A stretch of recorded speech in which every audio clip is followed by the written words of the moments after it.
மச்சான், புது வருஷம் பிறக்க போது 2025 பண்ண தப்ப 2026 பண்ண கூடாதுன்னா அது எது? அதுவா, நீ 2025 பண்ண தப்ப சொல்லு, நான் 2026 பண்ண கூடாத தப்ப சொல்லு. 2025 யாருமே என்ன புரிஞ்சுக்கல.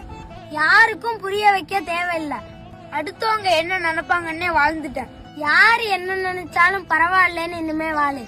நான் எல்லாரையும் ஒழுங்கா பாத்துக்கணும்னே இருந்துட்டேன். முதல்ல நம்மள ஒழுங்கா பாத்துக்கணும், அப்புறம்தான் மத்தவங்கள பாக்கணும். எல்லாரும் எனக்காக இருப்பாங்கன்னு இருந்தேன். நமக்கு நம்ம மட்டும்தான். நிறைய உறவுகளை சேர்த்து வைக்கணும்னு இருந்தேன். தனிமையும் அமைதியும் போதும். உறவுகள் தான் முக்கியம்னு இருந்துட்டேன். முதல்ல சுய மரியாதை முக்கியம், அப்புறம்தான் எல்லாம். அதாவது செல்ஃப் ரெஸ்பெக்ட். யார் என்ன கேட்டாலும் உடனே செஞ்சு கொடுத்துருவேன்.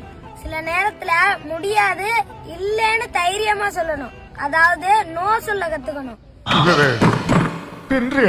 இது எல்லாத்தையும் 2026 நீ ஃபாலோ பண்ணு. உன் லைஃப் நல்லா இருக்கும். புரியுதா? சரி மிஸ்டர், நான் ஃபாலோ பண்ணுறேன். பட் சூப்பரா சொன்ன